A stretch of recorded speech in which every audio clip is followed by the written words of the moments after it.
France Maghreb 2. À la une de ce grand forum pour ce vendredi 31 janvier, coronavirus, tandis que les premiers Français rapatriés de Chine sont confinés en quarantaine, un 6e cas est recensé dans l'Hexagone. Pensez-vous que les mesures sanitaires mises en place sont suffisantes? On en parle dans un instant avec Tarek Mami et avec Farid Tamsamani. Vous serez invités évidemment comme d'habitude à nous apporter votre commentaire, votre réaction au 01 40 33 9000. Vous pouvez évidemment continuer de voter sur Twitter, le Grand Forum FM2, Facebook, France Maghreb 2. Vous avez l'habitude de voir les stars éblouissantes sur les tapis rouges, les pages de magazines, mais vous ne voyez pas ceux qui travaillent dans l'ombre pour avoir ce résultat-là. Eh bien, dans les rendez-vous d'Anna, exceptionnellement aujourd'hui, Anna Guézard-Boicaz reçoit la styliste tunisienne Kémy Slimane, celle qui habille la plupart des célébrités arabes et du monde entier. On découvrira ensemble un métier atypique et on rentrera dans le monde des paillettes. Municipal 2020, invité Rim Wafi, candidate à Garges-les-Gonesse, sera avec nous tout à l'heure pour présenter aux auditeurs et auditrices son programme pour les municipales. Et le quiz actu, évidemment à ne pas louper, ça sera avant 18h et en fin d'émission. Soyez les bienvenus, c'est parti pour votre émission quotidienne de liberté d'expression. Le Grand Forum sur France Maghreb 2 jusqu'à 18h, soyez-en les bienvenus. LGF, le Grand Forum, merci d'être avec nous et en direct sur votre radio France Maghreb 2 jusqu'à 18h. Comme chaque vendredi, le vendredi c'est Mami, Tarek Mami, en personne ici présent sur France Maghreb 2. Comment va monsieur Mami? Très bien, d'habitude vendredi c'est Mami, là il va falloir qu'on trouve autre chose, on va faire Cyril Hanouna ou C8, mais juste dans la tranche des 10 minutes où Christophe est passé, parce que cette chaîne, il y aurait beaucoup de choses à dire, mais moi je vais très bien, je suis content et je suis fier de ce que vous avez fait hier soir, cher Christophe. Merci monsieur Mami. Parce que ce que nous faisons, notre force à nous, et ce que nous faisons dans la radio, ce que nous faisons quand nous écrivons, ce que nous faisons quand nous parlons au téléphone, on le fait aussi quand on est sur le plateau de télé. Et on n'est pas comme certains dans ce qu'on appelle la taquilla, la cachotterie, le double discours. Nous, on est franc, on est direct. On l'a dit au président Taboun, on l'a dit à monsieur Moussaoui, on le dit ici. On dit ce qu'on pense et on pense ce qu'on dit. Exactement. En tout cas, j'en profite pour remercier l'équipe de Cyril Hanouna qui sont vraiment... Qui ont été à la hauteur. Ils ont été à la hauteur et d'une gentillesse, vraiment une bienveillance qui fait beaucoup de bien, parce que vous savez que la télé c'est stressant. Quand on arrive sur un plateau, qui plus est pour un débat, avec des interlocuteurs qui sont de mauvaise foi à l'image de monsieur Moussaoui, mais je pense que franchement j'ai été bien aidé hier soir parce que non, mais en plus, il y avait quand même des interlocuteurs de grande qualité. Je pense que, en dehors de la dame qui est apparemment LR et de votre contradicteur à l'extrême droite de l'écran, parce que c'est comme ça, il se trouve que vous étiez à l'extrême gauche de l'écran, il était à l'extrême droite. Ça, oui. C'est le truc. Je pense que tout le monde commence à prendre conscience. Pour faire simple, et comme dirait Zécry, il y en a marre de parler toujours de la même manière et toujours des mêmes personnes. D'ailleurs, monsieur Zécry vous passe le bonjour. Il vient de m'appeler là pour me féliciter. Je dis on fait ce qu'on a. Mais on a marre de parler de ce genre de choses quand on ne sait pas si on va partir à la retraite ou pas, quand je sais pas si cette maladie va nous atteindre en France et beaucoup ou pas, quand on sait pas tout ça et que l'autre, vous savez, dans l'histoire arabo-musulmane, cher Christophe, il y a beaucoup de textes qui décrivent les gens qui s'auto-dénigrent. Donc quand vous êtes né dans une famille, vous n'avez pas choisi. Quand vous êtes né dans une culture, vous n'avez pas choisi. Après, soit que vous l'acceptez, soit que vous l'acceptez pas. Mais quand vous passez de la phase du rejet ou du refus à la phase du dénigrement, c'est que vous avez un problème psychologique. Oui, on a bien compris hier soir, au travers des propos qu'il a tenus, qu'il est en fait, il se sert de son combat, qu'on peut éventuellement rejoindre contre le fondamentalisme, pour afficher sa haine viscérale envers les musulmans et l'islam, tout simplement. Et voilà. Je me demande même, parce que si vous voulez, moi je suis journaliste, je suis observateur, entre sa première tirade, où il tirait sur l'islam et les musulmans, et quand vous êtes intervenu, cher Christophe, et quand Karim Zeribi est passé derrière, c'était devenu une partie des musulmans. Je sais pas si vous avez remarqué. Oui, une partie. Donc, on passe de tous à une partie. Et donc, ça veut dire qu'il a été déstabilisé. D'habitude, il va sur les chaînes. Il est tout seul. Qui lui sont favorables. Non, mais il est tout seul. En plus, il n'a pas de contradicteur. Au pire, il a des gens qui sont d'accord avec lui, qui partagent ses idées. Et là, il se retrouve dans la situation où. En tout cas, voilà, je regrette pas de l'avoir fait et je remercie vraiment Cyril Hanouna qui est d'une gentillesse Vraiment. Il est en Normal, fait à la télé comme dans la vie. Vraiment. C'est normal, c'est un thune. Ah oui, c'est un thune. Et Non. il a vraiment le bon côté des thunes là pour le coup. La gentillesse, il est très tactile, il est très très bienveillant. Mohamed, bonjour. Salam alaikum, Christophe Lepes. Ça va et toi Mohamed? Tu nous appelles de Lyon? Bonne année, bonne santé, avec un petit peu de retard, et au patron de la radio. Eh ben il est jamais trop tard, on est le 31 janvier, c'est encore possible, hein. Voilà. Mon cher Mohamed. Je voulais dire comment ça s'est passé l'émission de C8. J'ai entendu ça à la radio, je savais pas que t'allais passer à la télé. Replay mon frère, replay. Ah, replay. Bah oui. Bah oui, c'est bien. Voilà, c'est ce qu'il replay. faut. Voilà. C'est Mais la est-ce que tu vas pas passer un petit bout dans le zapping? Ah je sais pas mon ami, tu sais moi je cherche pas à faire le buzz. Hein. Non, il a pas le droit. Non. Il a pas le droit. Ah, ouais. On Ah bah c'est ce qu'il faut. Ben, Non, on fait pas de l'autopromo. c'est- On laisse les gens regarder, on fait pas de l'autopromo ici. Ouais c'est ça voilà. Hum. Bah, merci à- Tariq Mami, je voulais poser une question à Tariq Ah, Mami. une question pour monsieur Ah Mohamed, ben allez-y. non, aujourd'hui les questions c'est pour Christophe, pas pour moi. Non, allez-y monsieur Mohamed, allez-y.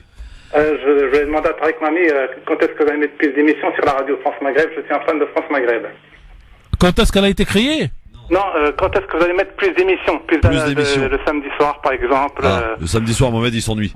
Vous voulez de la musique? Ah bah Vous oui, voulez rien à la télé, c'est mieux d'écouter à la radio. Vous voulez de la musique spéciale ou vous voulez que quelqu'un Ah ben, parle? Comme Keltoum, des émissions Ah comme ben, Keltoum, ça, c'est prévu. Ça, j'aime bien. début mars. Je suis fan de Keltoum et tout. Début Comme au mars. Maroc, les radios là-bas au bled, ils passent beaucoup de Keltoum. Début mars. Au Maroc. Ça arrive début mars tout ça.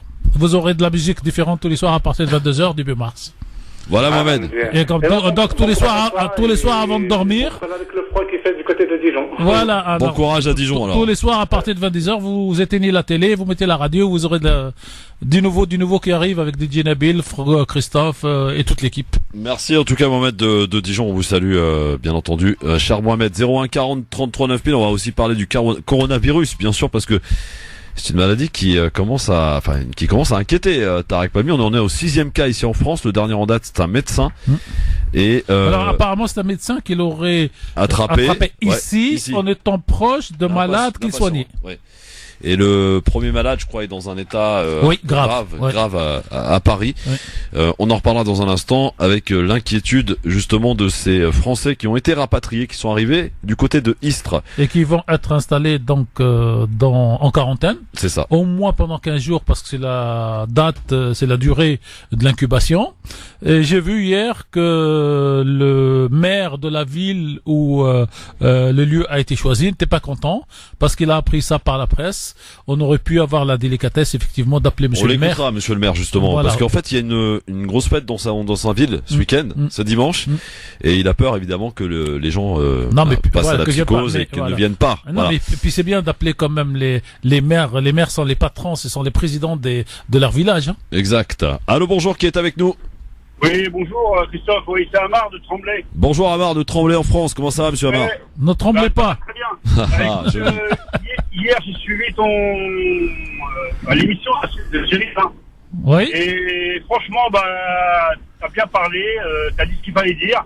Et à un moment donné, c'est vrai que Sefaoui, il nous a tétanisé, il nous a, on va dire, comment dirait-on, il nous a figé vous l'avez déstabilisé, hein. Parce que d'habitude, il n'a aucun interlocuteur en face de lui, hein. Aucun. Bon, j'étais pas le seul hier quand même. Faut saluer Jimmy Mohamed, Karim Zeribi. Karim Zeribi, bon, Hier, Mohamed Jimmy, rien à dire. Hein, Et hier, Zeribi a été au-dessus de son habitude. Oui, et puis je peux vous dire que j'étais à côté de lui, il était tellement énervé, il était tellement gestuel, j'ai pris des coups de moi. Oui, oui. Voilà. Mais franchement, moi j'ai dit à tout le monde de regarder l'émission que tu passais hier. Hein. Vous savez que l'émission, visiblement, et d'après ce que m'a dit le rédacteur en chef, ils ont battu le record de vote sur la question d'hier. Mais moi j'ai fait de l'alerte totale. Hein, Le téléphone arabe a bien tourné, quoi. Voilà, c'est ça. Moi, et Christophe, rappelle-toi ce que t'as dit hier. Faites-moi dites de Ouais, c'est ça, voilà. Merci mon Amar, en tout cas. Il en a fait dans le taxi, hein. Oui. En tout cas, t'as bien dit les choses qu'il fallait dire et c'est bien. Merci Amar, bonne journée à toi et bon week-end, merci beaucoup. Bon, allez, on va parler d'autre chose les amis, parce que la Terre tourne, elle continue de tourner, même parfois sans nous, comme disait notre ami BHS. Jeune homme. Alors, leur avion qui a atterri en début d'après-midi à Istres, dans les Bouches-du-Rhône, les 200 Français Tariq Mami, donc qui ont été rapatriés de Louhane. Ça, c'est le premier arrivage. C'est ça. Reviennent donc dans l'Hexagone après avoir quitté l'épicentre de l'épidémie du coronavirus. Oui. Ils seront ensuite placés à l'isolement pendant 2 semaines est à une quarantaine de kilomètres et dans la commune de Carry-le-Rouet, au centre de vacances, au sein d'un centre de vacances, à un timing qui ne peut pas tomber plus mal, je le disais tout à l'heure, puisque le village accueille à partir de dimanche les oursinades. La fête de l'oursin risque d'avoir du plomb dans l'aile, mais le maire Jean Montagnac tient à rassurer les visiteurs, il n'y a aucun risque de contagion évidemment. Écoutez le maire. Ça, je sais, et de le dire à la population et aux visiteurs qui deviennent très nombreux sur ces dimanches de Carry chaque année, c'est de dire, bon, n'ayez pas aucune crainte, ces Français qu'on rapatrie ne seront pas dans Carry, ils sont confinés, ils sont surveillés, donc il se passera rien à Carry. Essayons d'être cool, de penser que à partir de dimanche, la fête sera à Carry-le-Rouet, et je pense que la psychose de cette crainte de ce virus doit être écartée sur Carry-le-Rouet. Voilà pour ce qui est du monsieur le maire. Et puis sachez que la ministre de la Santé, Agnès Buzyn, est sur place. En parallèle, l'épidémie continue de progresser. 2 premiers cas viennent d'être identifiés au Royaume-Uni. En Chine, on dénombre près de 10 000 contaminations. Ah, merci. Et évidemment, cette épidémie qui continue d'inquiéter puisque l'OMS a décrété l'état d'urgence international. Absolument. Et au niveau des décès, 213 morts, c'est ce qu'on dénombre donc en Chine depuis l'apparition de ce coronavirus. Tarek Mami. Alors, on en a fait une petite question quand même parce qu'on a de quoi s'interroger sur la gestion qui en est faite. Oui. Coronavirus donc après pendant ce que les premiers Français ont été rapatriés de Chine, un 6e cas a été recensé hier. Pensez-vous, Tarek Mami, ami auditeur, que eh bien les situations ont été quand même bien faites et que les règles ont été bien établies et justement qui tient à rassurer l'ensemble de la population. En gros, est-ce que le gouvernement a fait le boulot sur ce virus? Alors, on a toujours tendance, cher Christophe, de voir les gouvernements en faire d'État. Je vous rappelle juste qu'il n'a pas fait grand-chose quand il y a eu la fameuse canicule l'été et qu'on a perdu des milliers de personnes parce qu'on n'a rien prévu, et que quelques années après, quand on a eu madame, comment elle s'appelle, la ministre de la Santé, Roselyne Bachelot, oui, qui a acheté des vaccins et des lots, des millions d'euros qui sont partis en l'air.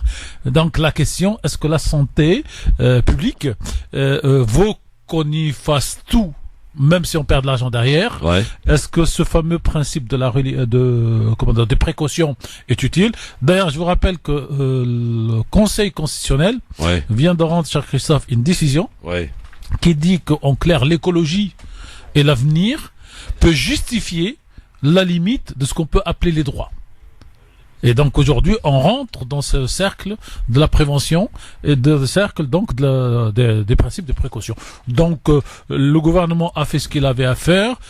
S'il n'y a pas de mort, il n'a pas un peu tardé quand même à mettre en place le dispositif. Par exemple, à Roissy, alors je peux vous répondre par l'autre volet de la chose. C'est-à-dire, qui donne le là dans ce cas, c'est l'OMS, l'Organisation mondiale de la santé. Et le gouvernement français, c'est pas pour le défendre, mais a pris les décisions avant même que l'OMS ne lance l'appel d'urgence d'hier. Il l'a fait depuis 3-4 jours, donc disons on est dans les délais. Et je sais par contre, je suis surpris, en Tunisie, ils ont installé les fameuses caméras thermiques, y compris dans des petits aéroports, mais la ministre a expliqué qu'en fait on les avait parce qu'ils ont été installés du temps de Ben Ali en 2009-2010 et que donc ils étaient en stock, on les a sortis. Alors la question, donc pensez-vous que les mesures sanitaires mises en place sont suffisantes? Vous dites non, en fait, à 73% sur Facebook, France Maghreb 2. C'est difficile de dire suffisante. Parce que si vous verrez dans quelques semaines, on dira fin février, début mars, s'il n'y a pas d'épidémie, s'il n'y a pas trop de morts, on dit ça a été très bien. Et si par malheur, ça partirait comme à la chinoise, là, on dirait que c'est pas suffisant. Terence, qui lui nous appelle de l'Allemagne. Bonjour Terence. Bonjour Christophe, bonjour Madiane. Vous allez? Oui, bonjour, cher monsieur. Terence, il est où? Bonne année. À Munich, toujours? Ah bah, hier, j'étais sur le plateau, hein. T'étais sur le plateau hier? Oui, je suis rentré ce matin. Ah d'accord, je t'ai pas vu. Il était dans la salle, voilà. Bon alors, monsieur Terence, qu'est-ce qui se passe? Ben, je voulais vous appeler pour vous dire, vous m'avez impressionné et j'ai bien aimé. Merci. Voilà. Bon, bah c'est gentil Terence, merci beaucoup. Donc t'es rentré en Allemagne? Je suis rentré ce matin, oui. Je suis arrivé hier après-midi, rentré ce matin. Ah bah c'est un aller-retour quoi. Bah ouais, ça va. Bon. Il est venu à Paris juste pour voir la télé alors? Oui, je fais ça une fois par mois. Ah, d'accord. Ah, bah, c'est Je bien. vais revenir le 24. Ah, d'accord. Ah, ok, bon, on risque de se croiser. Peut-être, Voilà. éventuellement. Merci beaucoup, Ok, Terence. allez, bonne journée, merci. Merci, 01 40 33 9000. On parle du coronavirus, ce virus qui commence quand même à inquiéter. Alors les gens disent non, que l'agence sanitaire n'en a pas fait suffisamment, Oui. peut-être pour rassurer les gens, parce que les gens. Alors par contre, moi j'aimerais qu'on soulève quand même un point très important au travers de de ce sujet important qui inquiète et intéresse tout le monde. C'est les insultes que la communauté chinoise subit. Oui. Sur les réseaux sociaux, Alors, mais moi, aussi dans les transports. Oui, alors moi j'ai vu ça sur une vidéo dans un des 3 pays du Maghreb et j'ai été estomaqué parce que les réseaux sociaux font autant de dégâts, j'allais dire là-bas qu'ici. Et j'ai vu donc une dame, cher Christophe, Oui. qui passe dans la rue, Ouais. et qui se tourne une vidéo à elle toute seule. Et qu'est-ce qu'elle dit? Voilà, je suis devant un restaurant chinois, j'ai vu plein de gens rentrer, peut-être que la maladie elle est là. La stupidité humaine n'a pas de limite en fait. Et il y a même des traiteurs chinois qui affichent sur leur pancarte ici que des produits fabriqués en France. Pour assurer évidemment Ils ont raison. leur clientèle. Ouais. Mais non, mais les insultes sur les réseaux sociaux, c'est violent. Violent, ce que prennent la communauté chinoise et asiatique, ça soit dans les transports, etc. Effectivement, bon, le virus est parti de là-bas.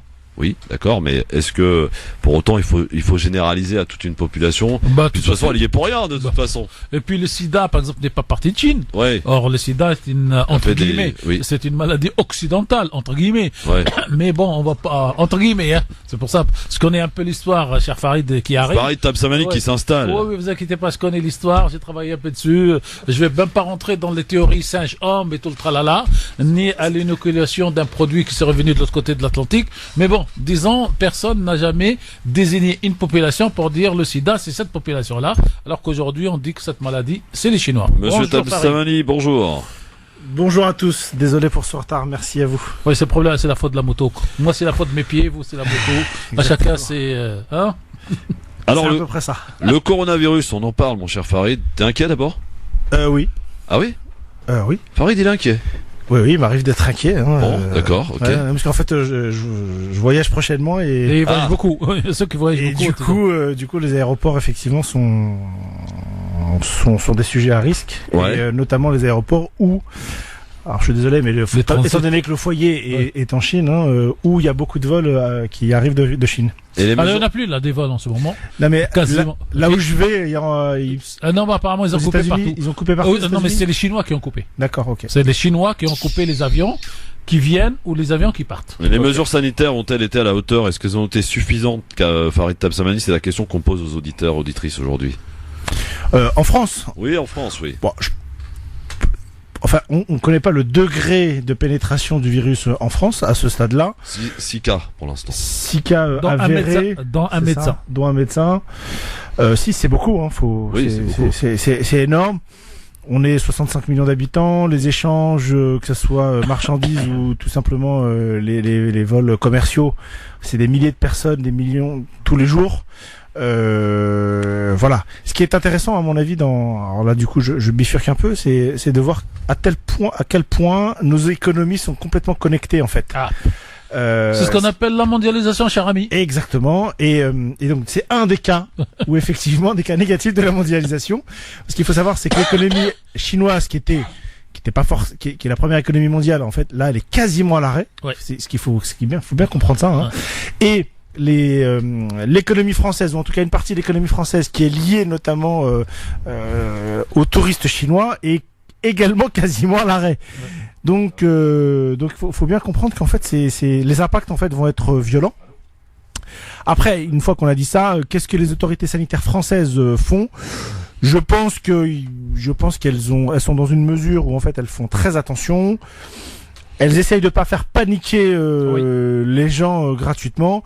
Moi, je rappelle juste, c'est que en dehors de ce virus précis, vous avez énormément de chances d'attraper d'autres virus lorsque malheureusement vous fréquentez les hôpitaux. En dehors même de ce virus venant de Chine. Hein, donc Oui, puis la grippe, rappelons-le quand même, a fait beaucoup plus de victimes. Fait beaucoup plus de victimes à l'année. Bien sûr. Et puis, quand on a eu la fameuse canicule il y a quelques années, en France, c'était quand Il y a même eu des des morts. milliers. Ouais. Et je me En rappelle 2003. En Des centaines 2003. de milliers, ouais. Je veux pas dire de bêtises, mais je crois que c'était 2003. des 10 000 ou 15 000 ou un truc comme ça. Je me rappellerai toujours, moi j'étais en vacances en Tunisie et je regarde jamais l'info et je vois un attroupement devant une petite télé à l'hôtel. Je dis mais ils étaient tous français. Je dis mais qu'est-ce qui se passe? Il me dit vous savez ce qui se passe à Paris, en France? Il y a eu 3000 morts hier et ça a commencé et c'est devenu vraiment pire qu'une guerre civile. Exactement. Le chiffre me paraît un peu élevé, Tarek Mamie, on va vérifier. Je sais pas, non, mais c'est pour ça. Non, peut-être pas le terme de guerre civile, mais ce que veut dire, à mon avis. Le chiffre de 3000 morts pour la canicule, non, c'était beaucoup moins. Ah bah non, c'était beaucoup plus. C'est beaucoup plus. C'était dans les 15 000, Christophe. Je vais vérifier. Non, on va vérifier. Les décès directs, et après il y a les décès indirects. Les décès indirects qui sont, à mon avis, tout autant. Bon. Non, mais il y a eu surtout un phénomène. Moi, je connaissais à l'époque quelqu'un qui tenait une agence de pompes funèbres. Tu sais ce qu'il m'a dit, Christophe? Il m'a dit, on a épuisé dans ces 5 semaines de l'été, je vais pas utiliser le mot qu'il avait utilisé, mais c'était le capital du nombre de morts de l'année. Oui. Alors, Karim est avec nous, nous appelle de Sevran, 01 40 33 9000. Bonsoir, Karim. Salut Christophe, bonsoir, salam alaikum. Bon voilà, je t'appelle par rapport à l'émission d'hier soir. Ah bah décidément. Oui, quand on est chef un jour, chef toujours. Hein. Je veux bien. Mais dans un premier temps, c'est la première fois que je t'appelle. Généralement, il y a des choses qui ne me plaisent pas chez toi sur des discussions que tu as avec les autres recruteurs. Mais là, sincèrement, hier, tu m'as bluffé. Voilà, sincèrement, tu m'as bluffé. Pourquoi? Parce que des personnes comme toi, à la télé, on n'en trouve pas, mais pas du tout. À part Karim ou Dimi qui essaient de nous aider comme ils peuvent face à des personnes qui sont là à nous critiquer de heure en heure sur iTélé ou sur BFM, pour pas citer les noms. Mais toi, tu étais là hier, tu as vraiment représenté la communauté musulmane et aujourd'hui, je te tire mon chapeau. Donc voilà, ça c'est la première chose. Je sais pas si je veux pas être le représentant de qui que ce soit. J'essaie d'être déjà le représentant de moi-même, ce qui est déjà parfois compliqué. Mais non, je représente rien. Moi, je suis là pour apporter un discours de justice, parce qu'il me paraît le plus juste, en tout cas, et de dénoncer des faits. Et les faits sont têtus parfois. Et il suffit simplement de les énoncer. Et Karim et Jimmy Mohamed sont un petit peu dans la même lignée, c'est-à-dire des choses qui sont aberrantes, des choses qu'on peut pas entendre à la télé à une heure de grande écoute, et on le fait savoir à notre manière, avec respect. Donc voilà, le seul bémol que j'aimerais présenter aujourd'hui, c'est qu'ils ont réussi quand même à confronter la communauté musulmane entre elles. On s'est retrouvé dans un ring entre toi et le Sifawi. Là, c'était extrêmement. Je crois sûrement, j'avais mal au cœur parce que je me disais, entre musulmans comme ça, se taper sur les mains alors qu'on devrait être unis ensemble et se battre contre un point de vue, et on se retrouve avec un Sifawi, entre guillemets, un corrompu de chez corrompu qui est là à nous dénigrer de jour en jour dans toutes les émissions de télé. Mais il en a fait son commerce, en fait. Je crois, si vous permettez, faut pas voir ni cette émission, ni ce que fait Christophe ici, ni ce que nous faisons les uns et les autres, comme des musulmans contre des musulmans ou des musulmans contre des non-musulmans, mais comme des gens qui sont sur une ligne politique idéologique contre d'autres. Et quand vous avez au sein d'une communauté, c'est pas nouveau, des gens qui s'auto-dénigrent, qui deviennent de harki pour faire simple, dans le sens historique et entre guillemets, j'allais dire c'est sans problème, c'est pas le problème de celui qui dit autre chose. L'essentiel, c'est l'équité, c'est l'égalité entre tous les citoyens. Et je pense que Christophe, effectivement, hier soir, a été sur cette ligne, effectivement, comme d'ailleurs les autres intervenants qui m'ont surpris, Laporte. Bon, il est connu pour être et même Monsieur Nolo, qui d'habitude. Absolument. Moi, je connais une phrase que tout le monde dit entre journalistes. On dit Nolo a rencontré Zemmour. On espérait que Nolo influence Zemmour. C'est Zemmour qui a influencé Nolo. Hier soir, Nolo est revenu à une case normale. Ouais, c'est ça. Merci en tout cas, mon ami. À très bientôt. Je vous remercie. Et concernant le coronavirus, oui, je pense qu'il y a des choses qui ne disent pas en Chine, parce qu'il va y avoir encore les morts qu'on nous dit aujourd'hui. Je ne sais pas si c'est le double, mais on sait que la politique chinoise est un peu fermée dans le sens où on n'a pas toutes les informations comme on le veut, comme on le souhaite. Un peu. Donc, beaucoup. Il faut faire très attention par rapport à ça. Très attention. Oui, merci beaucoup. Alors, c'est vrai, c'est intéressant ce qu'il dit l'auditeur. Est-ce qu'il faut prendre à la lettre les chiffres annoncés par la Chine, ou est-ce qu'on peut peut-être un tout petit peu exagérer en émettant le fait que la Chine est en train quand même... C'est Farid me permet, cher Christophe, C'est-à-dire, est-ce que les Chinois ne se comportent pas comme les Américains lors de l'attaque iranienne sur la base? Les chiffres, c'est toujours difficile à sortir. Oui, Farid. À mon avis, c'est pas une question de Chine ou pas Chine d'ailleurs, sur le fait que à l'heure actuelle, on n'a pas forcément tous les éléments parce que les interactions, les intérêts sont ce qu'ils sont. À terme, on saura pertinemment le nombre malheureusement de victimes. Moi, ce qui m'inquiète, c'est pas tant le nombre. C'est quoi? C'est la manière dont le pouvoir chinois va traiter, en fait. Et moi, je m'attends au pire, en fait. Bon, eh bien écoutez, restez avec nous sur France Maghreb 2, le grand forum avec Farid Tabsamani et Tarek Mami. Et dans un instant, on va changer de sujet puisque Anna Guézard-Bocas sera exceptionnellement là aujourd'hui parce qu'elle reçoit une invitée qui est de passage à Paris. C'est une artiste qui en fait habille, c'est une styliste. En fait, elle habille les plus grandes personnalités du monde arabe et du monde entier d'ailleurs. Elle est tunisienne, voilà, et elle sera avec nous dans un instant. À découvrir, messieurs, dames, et puis on parlera aussi un petit peu des municipales. Eh oui, ça approche à grands pas. On ira du côté de Garges-les-Gonesse, messieurs, dames, aujourd'hui, découvrir une candidate. À tout de suite. Merci d'être avec nous et en direct sur votre radio France Maghreb 2, le LGF, le grand forum en ce vendredi. Et dans cette émission, cher Tarek, cher Farid, on parle de tout. Voilà, on peut aussi bien parler de l'inquiétude qu'on peut avoir autour du coronavirus et des questions qu'on peut éventuellement se poser sur la gestion de cette maladie, de cette épidémie qui est arrivée un petit peu partout dans le monde. Hein. Quand on regarde la carte, c'est quand même une grosse partie du monde qui est touchée.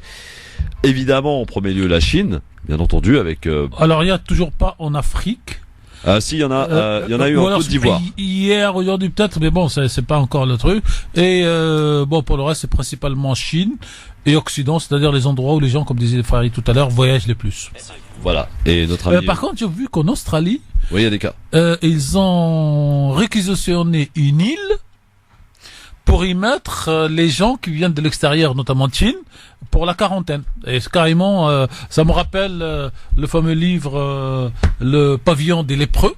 Je sais pas si vous rappelez, quand on était jeune. Tu vas te retrouver en quarantaine, mon cher Farid. J'espère que non. Mais ça me alors, ce qu'il faut dire, c'est que... du livre, Le pavillon des lépreux, là, de Guy, je sais pas qui, il y a longtemps. Mais ce qui est intéressant, c'est qu'on a beau être en 2020, avoir toute la technologie du monde, etc., on est complètement démunis face à des épidémies, face à des risques sanitaires comme celui-ci. Ouais. Et on parlait tout à l'heure de la mondialisation, c'est vraiment un risque, un des effets pervers de la mondialisation, c'est que les maladies voyagent tout simplement. Tout à fait. Alors, donc on en parle et vous continuez évidemment de répondre à cette question sur Facebook, France Maghreb 2, sur Twitter, le grand forum FM2. Nous partirons à Garges-les-Gonesse, messieurs. Vous connaissez un petit peu cette ville en banlieue parisienne pour continuer de rencontrer nos différents candidats qui se présentent de différents partis. Hier, on a reçu une candidate de Montreuil de La République En Marche et des LR. En tout cas, elle avait le soutien de ces deux partis en tout cas. Et on continue donc chaque jour, on essaie de donner la parole à différents candidats qui se présentent à cette élection. Oui. Et ils sont beaucoup. Voilà. On rappelle, monsieur Ami, c'est important de rappeler que les gens qui sont encore pas inscrits sur les listes électorales, ils ont jusqu'au 7 février. Jeudi prochain. Alors, il y a eu une grande décision du Conseil d'État ce matin, en référé. Il a retoqué la fameuse circulaire Castaner sur la couleur politique des villes de moins de 9 000 habitants. Oui. Et c'est un référé. Un référé, c'est-à-dire une décision d'urgence qui est très rare au Conseil d'État. Pour mémoire, le dernier référé qui a tranché une question aussi importante, c'est le fameux référé de Valls contre Dieudonné, qui a interdit le spectacle de Dieudonné. C'est-à-dire que ces décisions, quand elles passent en référé, deviennent quasiment des décisions politiques qui envoient un message sur le moment politique que notre pays vit. Alors que dans d'autres lois, c'est 99% des demandes de référé qui sont rejetées. Et quand le référé, il est gentil, il suspend en attendant le fond. Là, il a suspendu définitivement. Très bien. Bah, ça, c'est une nouvelle aussi qu'on n'entend pas ailleurs. Donc forcément, allez la bienvenue. Allez, c'est parti. Les rendez-vous d'Anna, même le vendredi, Anna Guézard-Bocas est là pour sa partie dans cette émission du Grand Forum, les rendez-vous d'Anna. Anna Guézard-Bocas, bonjour. Christophe, bonjour mesdames et messieurs. Ah, tu commences à te sentir bien ici, dis donc. Oui, je suis très à l'aise. Bon, très bien. Alors, hier, nous étions avec une dermatologue. Oui. Voilà, marocaine, venue de Casablanca. Aujourd'hui, on change de pays et on change de style parce que c'est une styliste tunisienne qui est avec nous. Avant de parler de mon invité aujourd'hui, je voudrais te féliciter de vive voix. Je peux pas rater l'occasion. Tu nous as fait honneur hier. J'ai pleuré personnellement. Ah oui, carrément. C'était un grand moment. C'était sincère. Les mots étaient justes. Ça venait du cœur. Je vais faire engueuler par mon père. Il faut pas faire pleurer les filles, il m'a dit. Non, vraiment bravo. On était très très fiers de toi et vraiment très très fiers de toi. Merci Anna. Alors, ton invité. Merci à toi. Alors, mon invité aujourd'hui est l'une des femmes les plus influentes dans le domaine de la beauté et du goût, du style dans le monde arabe et à Normal, elle est tunisienne. Internationale. Oui, exactement. Il y a du favoritisme aujourd'hui. Oui, je vois ça.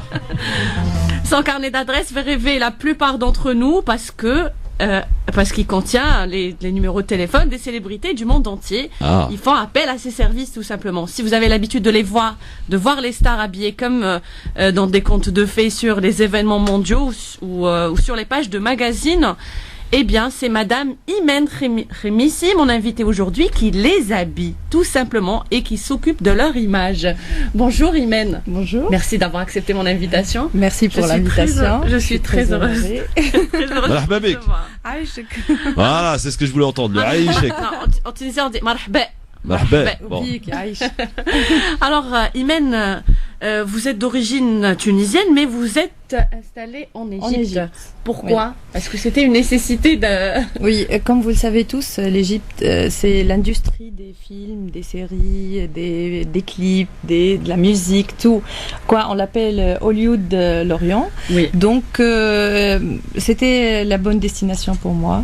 Et là où il faut être pour mon métier. Absolument.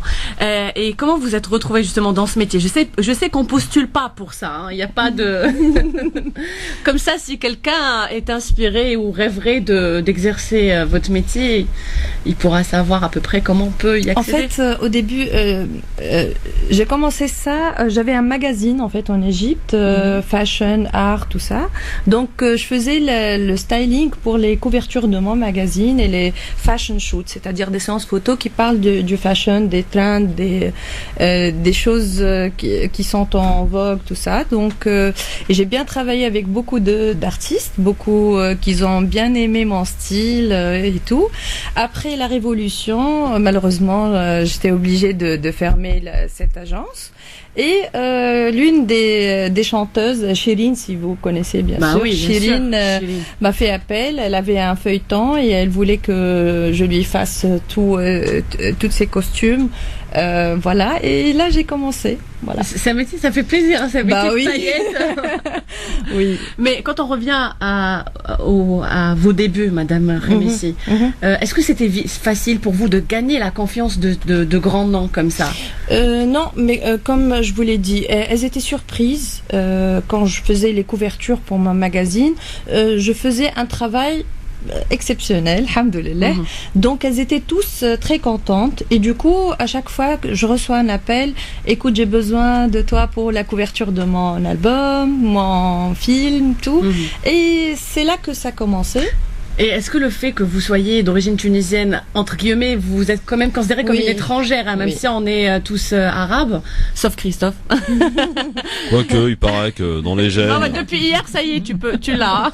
T'as toutes les nationalités des pays arabes. Donc, est-ce que c'était un plus ou vous étiez quand même... Oui, franchement, un plus, oui, ça m'a beaucoup aidé d'être tunisienne. Ah, oui. Parce qu'en Égypte, on est connu par... on est stylé. Oui, on a du goût. Dans le monde arabe, hein, les femmes tunisiennes, ça me fait plaisir d'entendre ça. À la preuve, regardez. Monsieur Mami confirme ou pas? Ah bah il n'intervient pas dans une interview stylistique. Ouais, écoute, pour apprendre. Stylistique, magnifique. Monsieur Mami ne voudrait pas attirer les politiciens. Aujourd'hui, ils ont des stylistes. Oui, mais nous, on n'est pas. Nous, on est des simples journalistes. Donc, et les politiciens font appel aux mêmes stylistes qui habillent les célébrités. Oui, même les princesses, les queens, elles ont tous des stylistes. Et généralement. On peut dire que quelques hommes dans le Maghreb ont pris les stylistes français. Et ils n'ont rien gagné derrière, ni les élections, ni l'estime de son peuple. Donc, est-ce que vous pouvez citer des noms, Monsieur Mami? Un journaliste garde toujours ses sources. Une journaliste tente toujours d'avoir le scoop. Alors, Madame Khemissi, l'image, les habits, le look en général était considéré autrefois comme superficiel. À quel point c'est devenu important aujourd'hui? Parce que on est dans le the image era, c'est-à-dire c'est l'image, une ère d'image. Tout le monde juge d'après l'image, les réseaux sociaux, tout ça. Nabi fait le moins. Avant il le faisait pas, mais maintenant il le fait. Donc et du coup tout le monde est intéressé pour avoir un image très différent, une image voilà. Ah oui. Et vous travaillez, je sais que vous travaillez avec des célébrités du monde entier. On peut citer pour nos auditeurs l'actrice Hind Sabri, l'actrice Dorra, mais beaucoup de J'ai même travaillé avec French Montana. On a fait une séance photo. Attention, on n'a pas les mêmes amis. Hein. Avec Redouane. Ok. Plein. Faites-nous rêver. La liste. Donnez-nous votre téléphone. On prendra. Remarque, elle a oublié son téléphone dans le Uber. On arrive. Ah mince. C'est pour ça qu'elle est un petit peu stressée. Vous avez aussi travaillé avec. Vous vous occupez de l'image de l'actrice internationale qui a joué le rôle de Hiem dans Harim Sultan, qui est très aimée par les femmes du monde arabe. Oui, elle a un contrat avec moi. On fait ça depuis 2 ans maintenant. Et en fait, moi, je fais pas juste les looks pour les tapis rouges et tout. Je fais les costumes pour les films.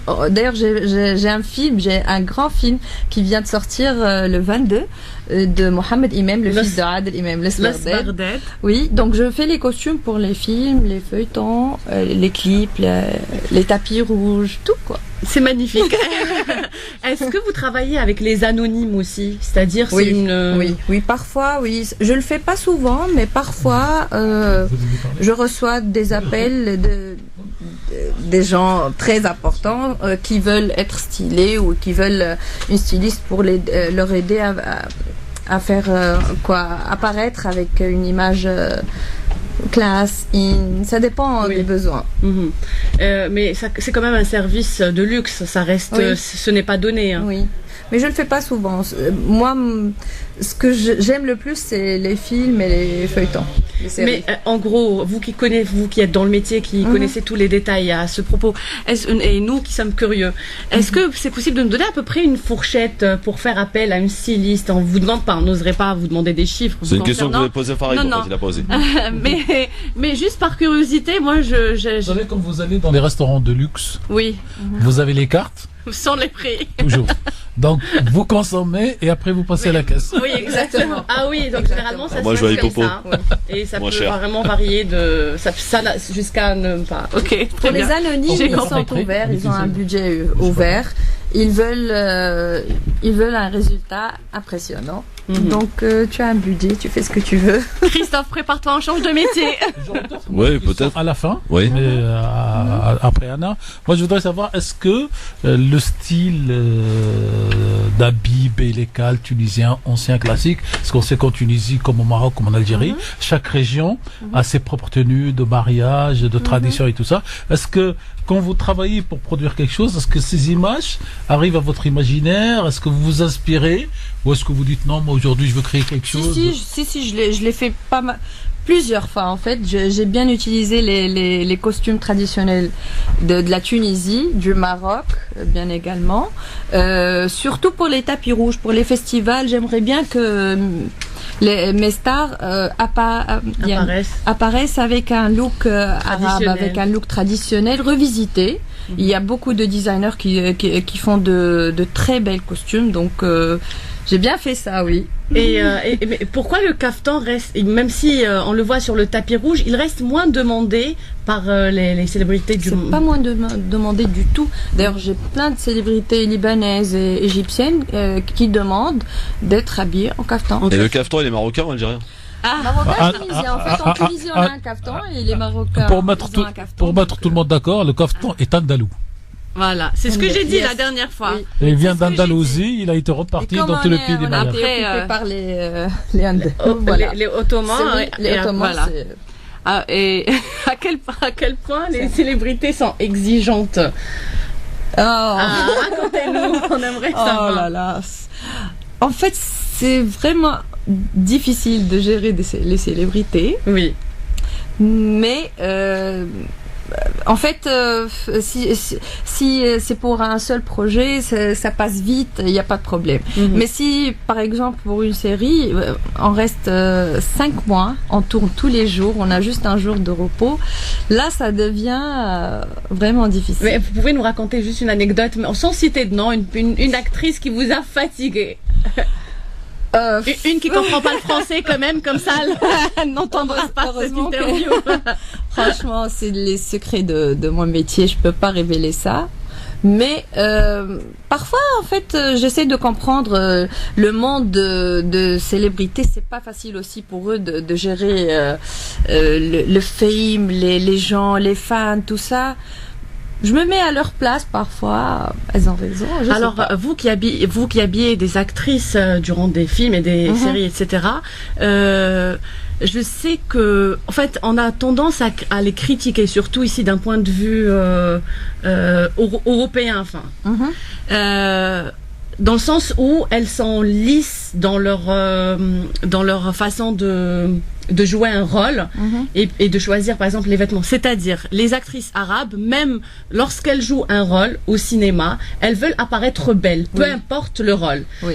Contrairement aux actrices par exemple françaises ou européennes où elles apparaissent au maximum, le plus naturel possible. Elles s'en foutent des habits, etc. Mais nous, même si elles jouent le rôle d'une SDF, on va la voir avec du botox, les cheveux bien tirés, sophistiqués quoi. Bon, le botox. À quel point vous pouvez intervenir vous pour peut-être les raisonner ou En fait, pour moi, on a bien dit que être tunisienne déjà, elles sont prêtes à accepter plus. D'accord. Et je fais complot avec le metteur en scène. Comme ça, on essaye de les convaincre et tout, surtout quand c'est une très grande star. D'accord, mais lorsqu'elles choisissent par exemple des tenues qui vont pas avec leur rôle, est-ce que c'est la faute du styliste ou Pour moi, non, j'accepte pas. Et ils savent très bien. J'accepte pas pour les tenues. Mais pour le maquillage, ça reste c'est le travail de metteur en scène. Parce que, ok, je choisis les costumes, le look, les cheveux, le maquillage, tout ça. Mais parfois, il y en a celles qui veulent qui veulent apparaître belle tout le temps. Oui, c'est ça. Et pour avoir rencontré, interviewé des scénaristes, des réalisateurs européens, enfin ici en France, occidentaux, à chaque fois ils nous font remarquer que les célébrités, les actrices du monde arabe se soucient beaucoup plus de leur apparence que du rôle. Sauf Hinsabri. Alors là, non, elle est professionnelle, vraiment. Si on n'a pas besoin de mettre du maquillage, c'est non. Si oui, c'est oui. Donc elle est vraiment. En fait, c'est la personne avec qui je m'entends le plus. Le plus, hein. Ouais. Et Dora aussi. Hein, bon, Dora, on n'a pas fait un film ou un feuilleton, mais pour Hind, j'ai beaucoup travaillé avec Hind, toutes sortes de projets. Et vous étiez avec Dora il y a quelques jours ici à Paris? Oui. On faisait une séance photo pour une couverture de magazine. Voilà, Paris Fashion Week, Street Style. Ok. Et bonne chance pour ce projet. Et en ce qui concerne, toujours on reste dans le domaine des artistes, etc. Est-ce qu'il y a une différence par rapport aux demandes de la part d'actrices occidentales? Par exemple, vous travaillez avec l'actrice qui est d'origine, il me semble...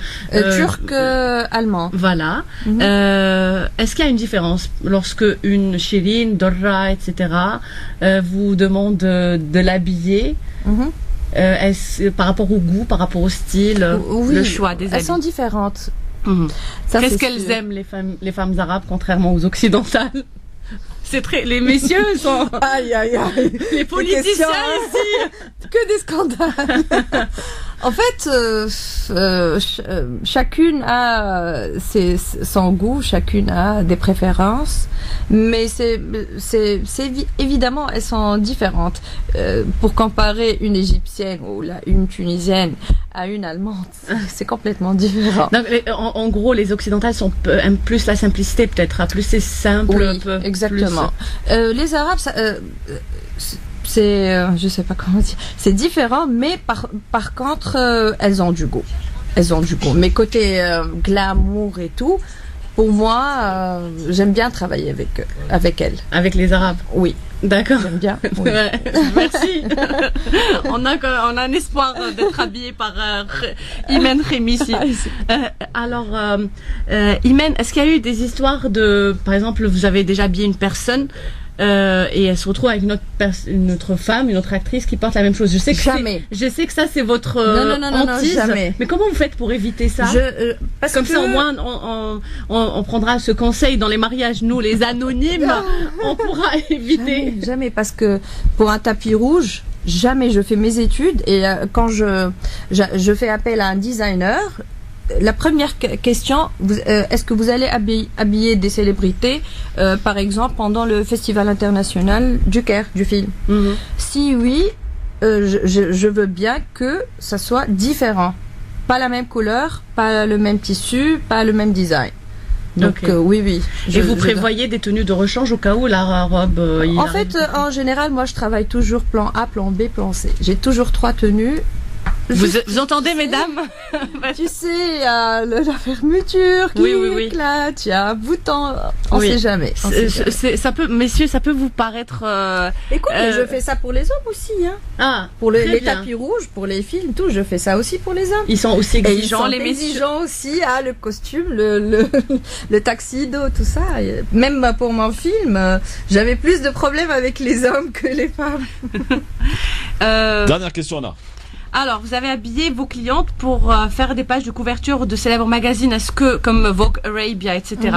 Mais est-ce que ça se passe comment c'est-à-dire dans ce genre de collaboration, quand c'est des grands magazines de mode, est-ce que ce sont eux qui décident, leurs stylistes, ou c'est une collaboration à 100%? C'est une collaboration, en fait, avec Vogue, j'ai bien fait avec Harper's Bazaar. C'est une collaboration, qu'on se met d'accord sur les tenues, les marques, parce qu'on doit travailler avec des grandes marques. Généralement, ce sont des prêts, des designers. Oui, des prêts. Après, c'est des prêts, voilà. Et on fait. Après, il leur offre les. C'est magnifique, Christophe. Viens, on change de métier. Non, ça va aller. Merci beaucoup. Merci. Non, mais moi j'aurais une dernière question. Ah, pardon. Mais vraiment, pour faire de la provoque, alors je ne citerai pas la personne, mais est-ce que il vous est arrivé de prêter des tenues, pas vendues, prêtées, et qu'une actrice, une dame oublie de vous rendre... Oublie exprès, surtout. Non, franchement. Et je pense à quelqu'un de très connu ici en France, qui vivait comme ça pendant des années. J'ai rien dit. Oui, bien sûr. Bon. En plus, il a réapparu la télé hier soir. Et on fait pas de politique. Il était dans la même émission que toi? Non, du tout. Non. Franchement, non. Non, bon, tant mieux. Ah oui. Merci en tout cas d'être venu nous faire partager votre monde si particulier qui nous est un peu étranger à nous, je vous l'accorde. Voilà. Ma chère Anna. Oui, Christophe. On se retrouve quand, nous? On se retrouve lundi 3 février, la veille de mon anniversaire. Ah bon? C'est voilà une information très importante. Et on sera avec qui lundi? Et on sera avec la chanteuse Amel Wahbi. Ah, très bien. Ah oui, Amel Wahbi. Voilà. Parfait. Donc je vous souhaite un excellent week-end. Merci Anna. Merci beaucoup. Plein de paillettes dans votre vie que Imen nous envoie tous. Dans un instant, je ne sais pas si ça sera les paillettes, mais on va aussi accueillir une candidate à l'élection municipale à Garges-les-Gonesse. Mais j'aimerais auparavant qu'on parle de ce qui s'est passé cette semaine. C'est très important. Il y a eu un plan de paix, ça vous aura échappé, qui a été proposé par Donald Trump. Qu'en pense Farid Tabsamani? Tarek Pami, réponse dans un instant, à tout de suite. Le LGF, messieurs dames, avec Farid Tabsamani et Tarek Pami, on a 10 petites minutes avant de recevoir notre invité dans un instant pour parler municipal, pour filer à Garges-les-Gonesse. 10 minutes pour parler d'une grosse actualité cette semaine, c'est le fameux plan de paix proposé par Donald Trump, et il était intéressant de recueillir vos avis sur ce qui a été proposé cette semaine par Donald Trump. Je rappelle, juste pour indiquer aux auditrices auditeurs, la déclaration de Netanyahou, pour lui, on n'a jamais eu un aussi grand ami que Donald Trump pour Israël. Bon, je pense qu'il a planté le décor. Farid, qu'en as-tu pensé de ce plan de paix proposé par Donald Trump? Je ne sais pas si on peut parler de plan. Non, mais je te le présente comme il a été présenté. Bien sûr. Voilà. Ce qui est toujours bien avec Donald Trump, c'est qu'en fait, il se cache jamais. C'est toujours très honnête. Ce plan est à sens unique en réalité. Faut bien le dire. Mais en réalité, qu'il y ait un plan proposé par Donald Trump ou non, est-ce que ça change quelque chose? Franchement, moi, j'y crois pas grand-chose. J'y crois pas. Donc, C'est navrant si on reprend l'historique effectivement de ce conflit-là. Mais j'ai envie de dire, j'ai bien peur que malheureusement Donald Trump réussisse finalement tous ses coups internationaux. Et voilà, je regrette que les Palestiniens n'aient pas été associés, ou en tout cas plus dans la démarche, puisqu'il est, comme je l'ai dit tout à l'heure, il est pour moi à sens unique. Je regrette également que Donald Trump joue le jeu de Benjamin Netanyahou, qui est en grosse difficulté dans son propre pays. Voilà, Donald Trump est en campagne également. Il est, on a parlé ici à cette antenne, lorsqu'on a parlé de l'assassinat d'un des pontes du régime iranien. Je vous avais dit que grâce à ça, il se ferait réélire. Alors là, j'ai entière confiance dans sa réélection dorénavant. Tarek Mami. Je commencerai peut-être par la chute de notre ami Farid. Alors, il y a une information qui circule, qui n'est pas reprise beaucoup dans la presse occidentale, mais qui inonde la presse d'Amérique latine, la presse américaine, la presse arabe, mais pas en Europe. Ça serait que le patron des assassinats par drone américain, le patron des CIA, aurait été assassiné dans l'avion qui a été abattu en Afghanistan. C'est possible. Son surnom, c'est Ayatollah Mike. Il s'est converti à l'islam il y a une quinzaine d'années. Ouais. Et cette conversion d'islam lui permettait en fait de circuler partout dans le monde arabo-musulman, puisqu'il fait le prière avec les autres, puisqu'il utilise les deux mêmes termes. Et les Afghans donc abattent un avion. C'est un avion de super guerre, donc bien blindé, électronique et tout le tralala. Il y avait 11 personnalités. Et l'information sort dans les heures qui suivent par la presse iranienne, sourcée, presse russe. On peut y voir un espèce de message. On peut voir. Maintenant, on revient à cet accord. Le plan de paix. Alors, il faut voir qu'en arabe, tous les jeux de mots ont été utilisés sur l'accord, le deal en américain. En arabe, ça fait Safka. S-A-F-K, et vous enlevez une lettre et vous avez la safa, c'est-à-dire la gifle, vous enlevez une lettre et vous avez plein de choses, et donc aujourd'hui dans le monde arabe c'est ridiculisé, et vous vous retrouvez en fait avec peut-être pas une opinion, mais des rues arabes qui sont hostiles à 1000%, il y avait des régimes arabes qui ne contestent pas grand-chose. L'Arabie Saoudite, par exemple. Tous l'Égypte, les Émirats, Oman et tout ça. Et moi, j'ai fait un petit travail de journaliste, cher Christophe.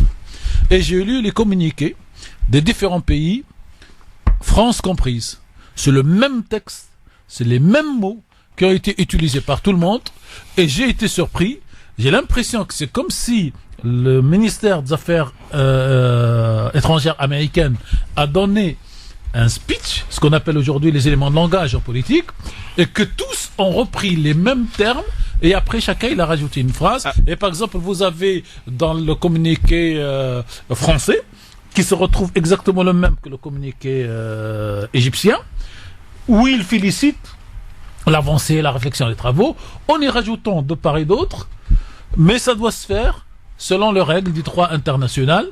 La France rajoute la notion de 2 États, et l'Égypte rajoute que Jérusalem doit être aussi la capitale. Et donc vous voyez qu'aujourd'hui une espèce de domination politique, économique des Américains, qui, s'ils n'ont plus la première puissance économique du monde, puisque c'est chez les Chinois, ils ont toujours la première puissance impérialiste en termes de communication et de, go, c'est-à-dire qu'ils indiquent un chemin et personne n'ose dire non. Alors on dit oui, mais on se tait, mais on dit pas forcément non. Et les 4 qui ont dit non, clairement, ça a été la Russie et la Chine, avec une extraordinaire phrase brutale de l'ambassadeur de la Chine aux Nations Unies, au Conseil de sécurité, qui dit à l'ambassadeur américain, cher Christophe, le temps de l'impérialisme et de l'occupation de la colonisation est terminé, et vous donnez l'impression que vous n'avez pas compris.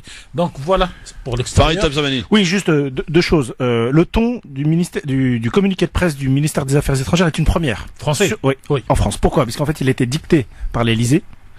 et que l'Élysée en fait est embourbé avec Donald Trump, puisque vous vous souvenez que Macron a humilié le président américain l'été dernier à Biarritz, et en clair il le paye très très très cher et il veut surtout pas de bourde. Quant au communiqué de presse de la Russie, ça me fait doucement rire, puisque la Russie est un des premiers partenaires, pour pas dire alliés indiscutables d'Israël. Alors ceci n'empêche pas cela, on peut être partenaire et on peut alors la Russie a pour principal partenaire dans la région la Turquie, et vous voyez qu'est-ce qui est en train de se passer à Idlib. Vous connaissez les Russes joueurs d'échecs.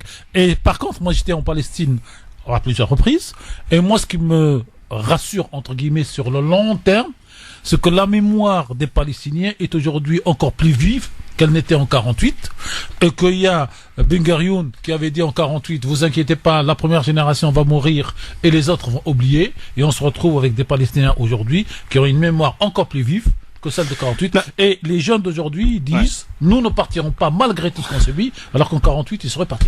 Alors juste un et puis la question sans aller trop loin, et la question démographique réglera le problème. Sans aller trop loin, parce qu'en fait c'est un véritable débat. Moi la vraie question c'est, est-ce qu'il est opportun ou non aujourd'hui d'avoir encore une possibilité, une volonté d'avoir deux États? Non, pour moi, il faut basculer dans un État démocratique pour tous, avec des garanties de part et d'autre, et qu'on se dirige vers le système belge ou le système suisse, ou des langues différentes et des religions différentes. C'est une réflexion à avoir. Moi, je l'ai toujours dit. Je pense que l'utopie de deux États, en fait, en réalité, matériellement, est non viable aujourd'hui. Elle est dépassée. Et je pense qu'il ne faut pas avoir peur de commencer à réfléchir à une autre solution. Alors, par contre, il y a... même si ça peut choquer les gens. Oui, il y a... Non, mais... En général, les gens, qu'est-ce qu'ils veulent? Une paix, vivre ensemble. Les autres, machin. Et il y a aujourd'hui un avocat israélien qui est en train de faire une tournée à Paris, qui a fait un livre qui s'appelle Le mur et la porte. Quelque chose d'extraordinaire, cher Farid. C'est l'avocat israélien qui se bat exclusivement pour les Palestiniens pour récupérer leur maison. Et il dit, moi je vous le dis en tant qu'Israélien, en tant qu'avocat, nous sommes rentrés dans un pays d'apartheid qui s'appelle Israël, et que ceux qui vivent en France et viennent m'expliquer à moi que c'est de l'antisémitisme quand on dit ça, je leur demande de venir vivre sur le terrain pour pouvoir s'exprimer de la sorte. Donc on peut le requalifier, ce plan de paix, en plan de guerre? Pour moi, c'est un plan de guerre. Non, en fait, il n'y aura pas de guerre. Non, c'est un plan de guerre. Non, c'est un plan de guerre. Dans quel sens? Ah oui, non, c'est un plan de guerre politique qui va mettre 80 pages quand même. 181. 181. 181. Je l'ai en anglais, je l'ai parcouru. Et d'ailleurs, il est super. Parce que quand vous lisez cet accord, je vous l'ai envoyé, cher Farid, parcourez-le. J'ai pas le temps encore. Parcourez-le. Il n'y a aucune phrase qui choque. Non mais les Américains. Aucune phrase ne choque. On parle de Jérusalem, on dit Jérusalem et la ville et la Palestine est le pays de trois religions, et Jérusalem est la capitale des trois religions. Donc vous dites ça, moi je signe. Sauf que les décisions pratiques qu'on sort de ce plan, ça rentre. Et vous le parcourrez, cher Farid, vous allez voir. Moi j'étais surpris par la teneur et par la pédagogie de ce texte, que si on connaissait pas, oui, on va laisser la politique pratique tout de suite à Christophe. Mais bon, c'est vrai que la Palestine, ce plan et d'autres choses méritent. On le fait souvent des heures et des heures. Absolument. Mais bon, là, l'urgence est dans l'élection municipale. Alors, vous pouvez nous rappeler les dates déjà? Les dates, c'est le 15 mars et 22 mars pour les votes. Et on rappelle que les citoyens de ce pays... les non-inscrits. Ils peuvent le faire jusqu'au 7 février. C'est parti pour notre partie élection municipale. France Maghreb 2, le grand forum spécial municipal 2020. L'entretien d'admission. Nous partons en banlieue parisienne à Garges-les-Gonesse avec Rim Mouafi qui est avec nous. Bonsoir. Bonsoir monsieur. Bonsoir et bienvenue sur France Maghreb 2. Première question en guise de présentation. Qui êtes-vous? Votre parcours? Est-ce d'abord votre première candidature? D'abord, je vous remercie pour votre invitation. Merci de consacrer le temps pour les municipales. Donc, mon parcours, je suis candidate aux élections municipales à Garges-les-Gonesse. Je suis avocate. Je suis maman de 3 enfants. Je me suis engagée dans le domaine associatif et au travers aussi de mon métier d'avocate sur les quartiers de Garges-les-Gonesse. Nous avons, avec mon mari et plusieurs membres de ma famille construit et développé des commerces locaux. Nous avons aussi développé un pôle économique et un pôle médical à Garges et surtout dans le quartier de la Muette. Nous avons travaillé pendant 10 ans pour développer ces pôles et surtout consacrer l'insertion, consacrer donc un projet pour l'insertion de nos jeunes dans les quartiers. Très bien. Soutenu par qui? Alors nous sommes sans étiquette politique. Oui, d'accord, mais il y a nous sommes toujours une liste, oui, effectivement, nous sommes une liste citoyenne. Ouais. Nous sommes composés de citoyens comme vous et moi, de divers horizons, de diverses professions, et nous avons fait le constat qu'aujourd'hui nous ne sommes pas représentés par l'élite actuelle, et nous avons le besoin de voir un changement dans nos quartiers à Garches. Qui vous soutient? Quel parti vous soutient aujourd'hui concrètement? Je viens de vous répondre. Vous m'avez pas répondu, c'est pour ça que je vous repose la question. Je vous réponds, nous sommes sans Aujourd'hui, politique. il y a 3 ou 4 grosses écuries, oui. et tout le monde cherche à avoir le soutien de l'une de ces écuries. Pour faire simple, En Marche, le Parti Socialiste, les écologistes et FI, pour parler des 4 centraux. Oui, mais effectivement, aujourd'hui, nous ne sommes pas étiquetés, je vous le rappelle encore une fois, et puis il faut pas, les partis politiques n'ont pas le monopole de représentation au sein d'un conseil municipal, et les démarches citoyennes sont plus intéressantes à mon sens, et que les démarches partisanes qui mènent aujourd'hui vers un blocage. Alors on va effleurer un peu votre programme, ce que vous proposez aux habitants de Garges, qu'on appelle des Gargeois. Des Gargeois. Et des Gargeoises. Des Gargeoises. Farid le savait, je suis sûr. Tout à fait. Bon, et en plus c'est une partie qui va t'intéresser, mon cher Farid, puisqu'on parle d'économie. Permettre à Garges d'avoir un rayonnement local avec plus de vitalité, développement d'une pépinière d'entreprise. Qu'est-ce que ça veut dire, Wafi? Alors, une pépinière d'entreprise, c'est quoi? C'est d'abord, il faut faire le constat qu'à Garges, il y a un nombre important de chômage de nos jeunes, ouais. donc un pourcentage important de chômage, donc ouais. il faut y remédier. Comment y remédier? C'est d'abord en mettant en place cette pépinière. Cette pépinière, elle est là pour aider les jeunes à développer, à créer des entreprises.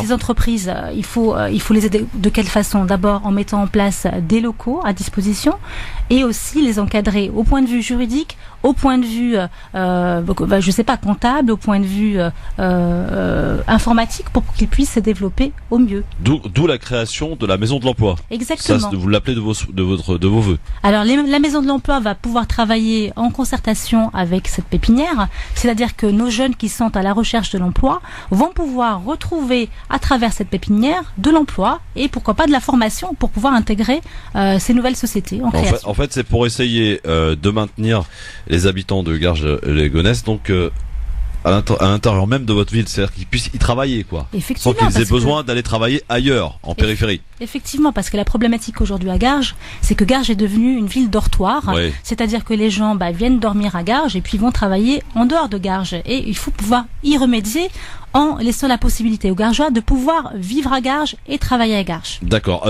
Également dans votre programme, inscrire Garges dans le développement durable. Oui. Alors, le développement durable, ça part déjà d'un bon sens. Aujourd'hui, on ne peut pas discuter et créer des projets sans penser à l'écologie. Donc, notre programme a un côté écologique, évidemment, parce que aujourd'hui... C'est le mot à la mode en ce moment. Et c'est bien à la mode, mais c'est la réalité. Ça part d'un bon sens. Depuis les résultats aux européennes des écolos, il y a beaucoup qui se sentent maintenant écolos. L'écologie, je me sentais, et c'est pas se sentir écolo, c'est aujourd'hui il y a des réalités, il faut faire face à ces réalités. Ouais. Aujourd'hui, nous sommes dans une ville qui est insalubre, et tout le monde le dit, donc il faut remédier, il faut répondre aux besoins des Gargeois de retrouver une ville propre.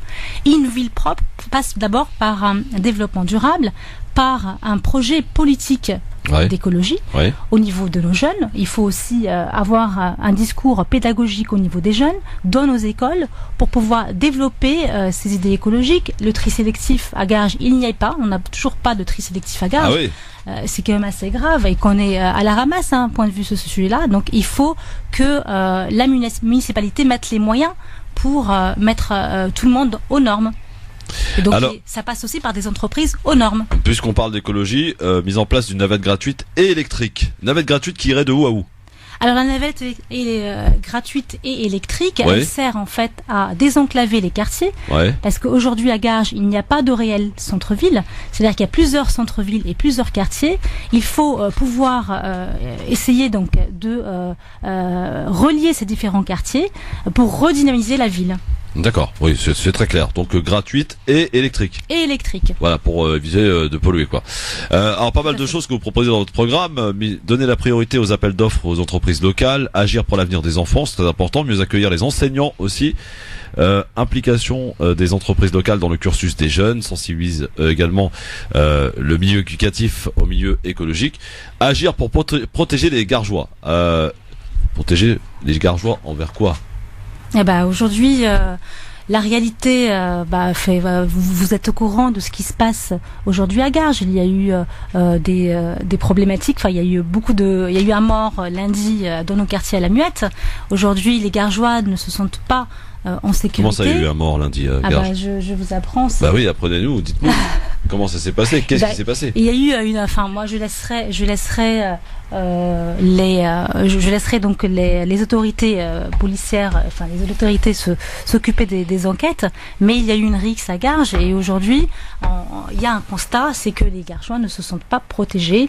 Voilà. Comment vous allez faire pour lutter justement contre ça, vous, si vous devenez maire, pour lutter contre ces rixes et ces différentes problématiques qui concernent les quartiers? Effectivement, donc il faudra remédier à ça.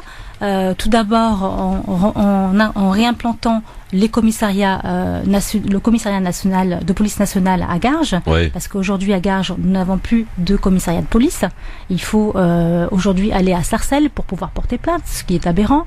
Vu le nombre de taux importants de délinquance qu'il y a à Garges aujourd'hui, les Gargeois ont besoin d'un retour de la police nationale et municipale. Et la police municipale, il faudra augmenter les effectifs. Proposer d'ailleurs de doubler les effectifs de la police municipale. Il faudra, oui. Oui. Doubler, oui, et de mettre en place aussi une équipe de médiateurs de nuit. Voilà. Oui. Ça, c'est aussi ce que vous proposez. Oui, tout à fait. Alors, il y a plein de choses, évidemment, dans ce programme. On peut le retrouver en ligne? Vous pouvez le trouver en ligne, vous pouvez le trouver surtout sur la page Facebook Garges en Action pour retrouver toutes nos actions et évidemment le programme. Avant de laisser mes camarades vous poser leurs questions après vous avoir écouté, moi j'ai envie de poser la question très simple. Quelle sera votre première grande décision si vous accédez à la mairie de Garges-lès-Gonesse? La première grande décision, d'abord, c'est il faudrait faire un état des lieux de la mairie, de la candidature, de la mandature, de votre maire actuel. Exactement, parce qu'aujourd'hui, on se retrouve face à plusieurs problématiques financières, parce qu'aujourd'hui, la ville de Garges est une ville endettée, donc il va falloir faire un audit, un état financier. Beaucoup. Oui, énormément. Ouais. Donc on a des chiffres, il faudra essayer d'éviter à Garges, à ce que Garges ne soit pas mise sous tutelle. Il faut qu'on puisse retrouver et avoir une autonomie financière. Et pour cela, il faut réajuster les comptes. Donc la première mesure, c'est de faire un audit financier. Très bien. Farid Tabsamani, une question pour notre invité Rimo Afik, qui est la candidate à Garges-lès-Gonesse, cher Farid. Une question, en fait, pour connaître un petit peu la situation politique de cette ville. Oui. J'ai cru savoir qu'il y avait un nombre de candidatures concurrentes. Combien vous êtes combien je sais pas. Pour l'heure actuelle, ils sont 7 ou 8. Ah, quand même. Oui, c'est beaucoup. C'est ça, hein. Mais vous confirmez qu'il y a que des hommes en tête de liste en face. Ben oui, c'est la raison pour laquelle je me présente. Ah, vous êtes la seule femme. Vous êtes la seule femme. Non, il y a une deuxième femme, c'est Madame Pamela Ossini. D'accord. D'accord. Donc vous êtes. C'est marrant parce qu'on parle souvent de parité, de discrimination, puisque pour les listes municipales, en fait, il faut une parité obligatoire. Ouais. Mais on voit très peu, en fait, encore de femmes tête de liste sur des élections municipales. Donc moi, je suis très très content lorsqu'on a des candidates en tête de liste, parce que on va pas faire de sexisme gratuit. Mais vous nous avez dit que vous étiez maman. Mère de famille, c'est ça? Tout à fait. Et donc du coup, de 3 enfants, voilà. Donc moi, ma question, elle est d'ordre plutôt pratique pour les Gargeois et Gargeoises. C'est que vous avez une bonne partie, je connais plus trop bien la sociologie de la population, mais vous avez souvent des mamans qui sont qui élèvent leurs enfants seuls et qui sont obligés d'aller travailler parfois très loin. Et donc du coup, quid de la garde des enfants? Et parfois, c'est un véritable casse-tête lorsqu'on n'a pas forcément la famille dans l'environnement. Et donc, du coup, avez-vous dans votre programme, ou pas forcément dans le programme, mais en tout cas, avez-vous en tête une politique volontariste ou non pour pouvoir justement proposer des alternatives de garde pour les parents. Rimofi. Oui, effectivement, donc le casse-tête de retrouver justement un mode de garde pour nos enfants, c'est le quotidien de toutes les femmes actives à Garges, mais aussi pour les femmes qui sont à la recherche d'emploi. Moi, à mon sens, il faut permettre à ces femmes qui sont aussi à la recherche d'emploi de pouvoir aller chercher de l'emploi et donc de pouvoir faire garder leurs enfants. Aujourd'hui, dans notre projet, nous avons pensé à bien sûr augmenter le nombre de places en crèche pour permettre à ces mamans de pouvoir aller travailler, et également aussi de permettre aussi, il faut penser aux cantines, hein. Je reviens aussi sur ça parce que c'est important que les mamans puissent aller travailler, donc qu'elles n'ont pas le temps d'aller chercher leurs enfants entre midi et 2, et que tous les enfants gargeois puissent aller déjeuner à midi à la cantine pour permettre d'avoir cette liberté aux femmes de pouvoir aller travailler. Donc c'est la raison pour laquelle d'abord une augmentation des places en crèche c'est importante, et il faudra également permettre à une ouverture, permettre à tous les gargeois de pouvoir manger dans les cantines gargeoises en mettant aussi des places de substitution pour tous les gargeois. La cantine gratuite, c'est possible à Garges? Moi, je vais pas j'aimerais pas faire des promesses en l'air. Tout d'abord, il va falloir faire un audit, et pourquoi pas, ce serait possible. Et la cantine bio? Ça, c'est de notre projet, la cantine bio, avec des plats issus de la biodiversité, avec des circuits courts. On souhaiterait que nos enfants puissent manger mieux à Garges, et on peut, pourquoi pas, aller vers les maraîchers tout autour du 95 pour permettre une cantine bio avec des circuits courts. Tarek Mami. Alors, 2 petites questions. La première, si vous êtes élu, est-ce que vous garderez votre activité professionnelle actuelle avocate pour devenir maire à plein temps? On sait que les salaires vont pas être les mêmes. Donc, combien d'habitants à Garges, pardon? À peu près 43 000 habitants. D'accord. Aujourd'hui. Donc le salaire est en conséquence, ça c'est la première question. Et la deuxième, aujourd'hui, Paris et la région d'Île-de-France est en train de se diriger pour devenir une espèce de grande agglomération, un grand hub. Le Grand Paris. Le Grand Paris. Est-ce que dans votre réflexion, donc vous avez déjà intégré cette idée, quelle est la place de Garges dans un Grand Paris? D'accord. Pour répondre à votre première question par rapport à mon activité d'avocate, moi il me semble aujourd'hui que ces 2 activités ne sont pas à contresens, hein. Donc aujourd'hui j'exerce. Non, je pose la question en termes de disponibilité d'horaire pour s'occuper d'une ville. Vous aurez le temps d'être maire à plein temps? Voilà. Eh ben, effectivement, parce que je serai. Je peux être polémique. Oui, vas-y. On pose jamais cette question. Je la pose à tout le monde. Oui. Moi, j'ai pas... Non, je la pose. Christophe me connaît. Moi, j'ai pas d'état d'âme sur ça, parce qu'aujourd'hui, on est en train, entre guillemets, de sortir des professionnels de la politique, de personnes qui sortent de l'école, ne travaillent jamais, deviennent maires, plus sénateurs, plus. On est arrivé au bout d'un système. Je sais, je taquine volontairement. Ce qu'il faut savoir, c'est que lorsqu'on est élu, même lorsqu'on est maire, en fait, c'est pas un métier. Oui, non, mais ça dépend. Et on perçoit. Vous êtes maire de Paris. Et même lorsqu'on est maire de Paris, ça n'est pas un métier. On ne perçoit pas un salaire, mais une indemnité. Qui est supérieure à celle d'un avocat. Qui peut l'être. Oui, quand même. Qui peut l'être, qui n'est voté qu'en conseil municipal. Donc c'est quelque chose de très démocratique. Il y a effectivement, selon le nombre d'habitants, un certain nombre un budget alloué, et ensuite éventuellement le distribuer, non pas comme maire, mais à l'ensemble des élus, selon la volonté de la majorité. Voilà. Alors, pour continuer, je vais la laisser revenir, mais pour faire de la polémique, vous connaissez le métier de Madame Hidalgo avant d'être maire? Tout à fait. Elle était inspectrice du travail. Voilà. Ok. Et avant de prendre sa retraite, et elle était élue, et elle cumulait son indemnité d'élue, première adjointe si je dis pas de bêtises, et de son salaire, de son traitement puisqu'elle était fonctionnaire, effectivement comme inspectrice du travail. Misogyne, allez. Rimofi, pour répondre à la question. Pour répondre à la question, effectivement. Maire à plein temps ou pas? Je souhaite être un maire à plein temps parce que quand même Ville est une grande ville et les enjeux sont énormes, sont importants. Une ville de 43 000 habitants, je pense qu'il faut être vraiment un maire à plein temps. D'accord. Par rapport au Grand Paris, effectivement, donc les enjeux. C'est important ça, le Grand Paris, hein. Il faut en prendre en compte, hein. Et tout à fait, les enjeux sont donc importants. D'où là, faut être disponible effectivement pour être maire. Donc effectivement, il faut être un maire à plein temps. D'autant plus on a les Jeux Olympiques en 23. Je vois qu'il n'y a pas grand chose chez vous, hein, par les Jeux Olympiques. Il n'y a pas grand chose, mais vous savez que Garges est près de l'aéroport de Roissy-Charles de Gaulle et également du Bourget. Surtout du Bourget. Et du Bourget. Donc nous avons un emplacement stratégique et géographique idéal, et c'est la raison pour laquelle il faut développer Garges. Et en matière de transport, comment on est à Garges? Alors, est-ce qu'il y a des choses à faire Il y a évoluer? toujours des choses à faire évoluer, mais il faut dire qu'on est quand même pas mal lotis. On a un RERD qui nous emmène à Paris. Oui, c'est pas le meilleur. 30 minutes, c'est pas le meilleur, effectivement. On parle de vécu là. Effectivement.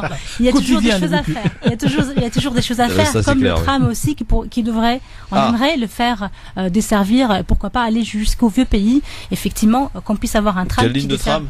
La ligne de tram de Garges, en fait. D'accord. Alors la question piège? Garges-Sarcelles, en fait. La question piège? Il y a combien de nationalités à Garges? Ah là, vous me posez une question piège. Non, mais voilà. Ouais. Justement, est-ce que, puisqu'on parle du Grand Paris, est-ce qu'il est prévu que les métros, parce qu'il y en a plusieurs lignes qui vont ouvrir, passent par Garges ou pas? Alors, pas maintenant, je regarde, moi, ça part du côté de Montreuil, ça part du proche Paris, mais, je pense que Garges ne fait pas partie. Pour avoir travaillé, sur la question, avec celui qui l'avait véritablement initié à l'époque, Christian Blanc, qu'on salue, en fait, c'est potentiellement dans le premier schéma directeur, une question financière qui fait qu'en fait, la priorité n'a pas été donnée, jusqu'à Garges, on va dire, pour l'instant. Mais ça y va, c'est sur le En fait, ça risque d'être la troisième fournée d'une certaine manière, si vous me permettez l'expression. Mais de toute manière, le premier cercle du métro du Grand Paris va rapprocher, puisqu'on a parlé du tram tout à l'heure, va de toute manière rapprocher Garges-les-Gonesse à une première station de métro relativement proche, contrairement à aujourd'hui où en fait la première station de métro proche, si je dis pas de bêtises, ça doit être Saint-Denis, je crois, je me demande. Ça doit être Saint-Denis. Oui, mais vous avez le RERD. Et connaît sa géographie. Oui, absolument. Rim Wafi, donc première décision, ça vous me l'avez dit. Si au cas où vous n'êtes pas au second tour, ce qui peut éventuellement arriver, ce que je ne souhaite pas évidemment. Qu'est-ce que vous allez faire? Est-ce que vous allez appeler à rallier un des candidats ou vous allez vous faire à la Mélenchon? Je m'abstiens, je ne dis rien. À la Jospin. Pour l'instant, à mon avis, bon, je connais un peu la réponse. Là, vous connaissez déjà la réponse. Oui. Vous n'allez pas me dire maintenant ce que vous allez faire. La question ne se pose pas aujourd'hui. Effectivement, mais bon, moi, je vous réponds. La question, je me la pose pas aujourd'hui. Déjà pour une part parce que nous sommes en pleine effervescence. Il y a des choses qui se passent à Garges. Notre action, on agit tous les jours, donc on peut pas se poser les questions. Qu'est-ce qu'on va faire? On a la tête dans le guidon, on avance et il faut le faire. Il faut être comme ça. Et puis, au moment venu, on se posera des questions en concertation avec toute l'équipe, évidemment. Quand on se présente dans une ville comme Garges ou ailleurs, est-ce que c'est pas une difficulté supplémentaire quand on a ce prénom Rim? Désolé de vous poser la question aussi brutale. C'est-à-dire, est-ce plus explicite? Je peux pas être plus explicite. Voilà, votre prénom se réfère à des origines. Est-ce que ça peut poser problème envers une certaine population? Moi, ma candidature et ma liste, qui est une liste citoyenne, elle parle à tout le monde. J'espère pouvoir parler à tout le monde aujourd'hui, de tout bord, de toute communauté. Et il faut essayer d'arrêter de parler de communautarisme, parce que j'espère qu'on peut aujourd'hui parler à tout le monde sans faire référence aux origines de chacun. Mais ça, c'est notre espoir à tous. Alors, Rim Wafi, dernière petite chose, un petit exercice. Vous avez 1 minute pour vous adresser aux habitants qui nous écoutent, et ils sont nombreux d'ailleurs, à nous écouter du côté de Garges-les-Gonesse, pour nous dire pourquoi le 15 mars, il faut voter pour la liste de Rim Wafi. C'est à vous de jouer, Rim. Alors, il faudra voter le 15 et 22 mars, pourquoi pas pour nous, mais il faut aussi voir nos actions au quotidien. Garges en action, ce sont des actions au quotidien pour un vrai changement. Un changement, il faut agir pour l'économie et les sociétés gargeoises. Il faut agir pour l'éducation de nos enfants et également agir pour la sécurité et la protection de tous les Gargeois. Aujourd'hui, Garges en action, elle parle à tout le monde. On essaye d'englober et aussi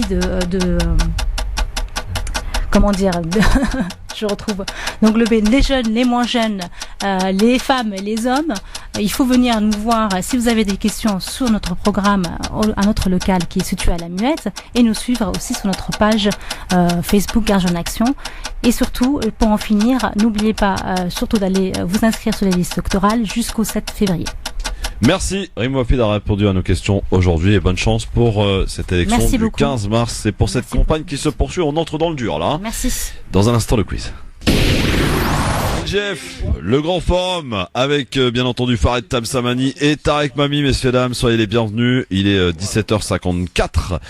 Et je vous annonce que ce soir, vous retrouverez à partir de 20h l'émission Par l'Islam, comme chaque vendredi soir avec le professeur Samir Abstam, et qu'auparavant, un peu de détente avec l'ami Medjahed. Mais nous aussi, on se détend dans le HGF et on termine toujours, ou presque toujours, cette émission en parlant un peu d'actualité, mais en jouant évidemment.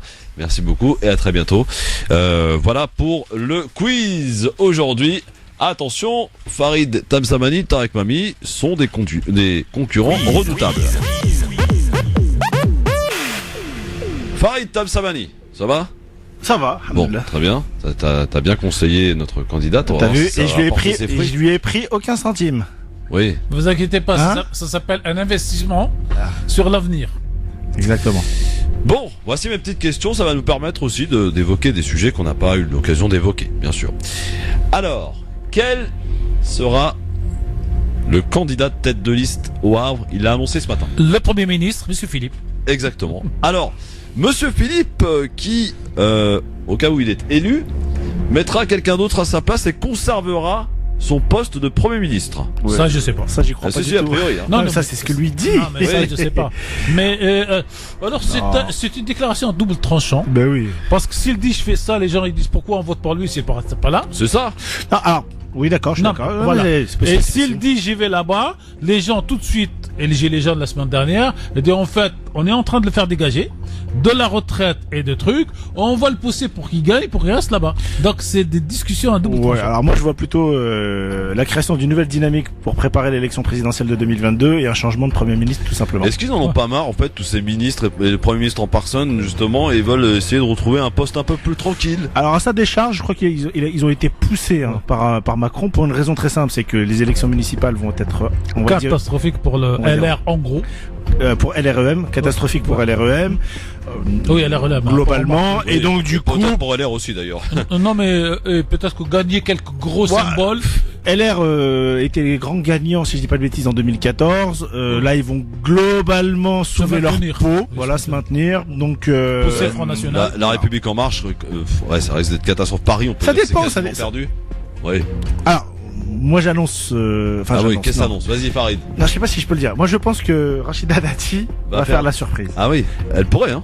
Oui, mais alors l'autre question qui vient, imaginons que Madame Hidalgo première, Rachida Dati deuxième, ou le contraire. Ouais. Mais est-ce que les autres, avec leurs 13 et 13, n'auraient pas une espèce de majorité de fait? Moi je pense que Rachida Dati a un coup à jouer sous la main qu'elle a, c'est de faire tout simplement en sorte qu'au second tour, le candidat La République En Marche n'aille pas au second tour. Bon. Eh ben, ils sont deux candidats aujourd'hui. Il y en a un, surtout un. L'autre en vérité, c'est un sous-marin d'Hidalgo. En tout cas, rappelons mais si les deux arrivent à 12-12, ils passent, donc qu'est-ce qu'ils vont... rappelons que... Je pense qu'elle est largement capable, avec sa force de persuasion du président de la République, de dire je suis la seule capable de faire basculer la commune, à la condition que effectivement que Griveaux se retire si il est loin derrière, naturellement. Alors la question... Vous prenez date de ce que je viens de dire là. Oui, Biarritz, vous avez vu qu'il y avait deux ministres et les deux se sont retirés. Et Macron leur a demandé de se retirer, ils se sont retirés. Voilà. C'est de la discipline républicaine. Oui. Bon. Alors la question qui se pose toujours en sciences politiques, le président était le président d'un parti ou le président du pays? C'est ça. En convoquant Villani dimanche soir, bon, ça n'a pas marché visiblement. Deuxième question. On n'oublie pas le quiz, donc premier point marqué par Tarek Mami. Non mais c'est bien, que les auditeurs de Paris au moins aient ces éléments d'information. Oui, bien sûr, c'est pour ça qu'on en profite. Ouais. Le Club Med, vous connaissez, vous êtes déjà parti au Club Med ou pas? Moi une fois. Ah, Farid? Oui. Bon, le Club Med en Chine annonce la fermeture de combien de villages?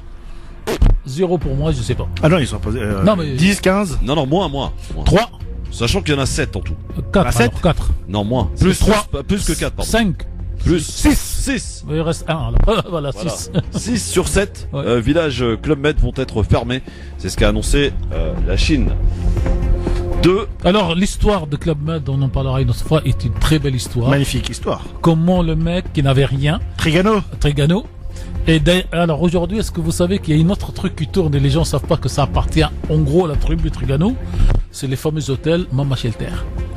Oui. Bon, mais ils ont le Club Med n'est plus, n'appartient plus à. Oui. Je crois qu'ils ont une part. Mais il appartient aux Chinois.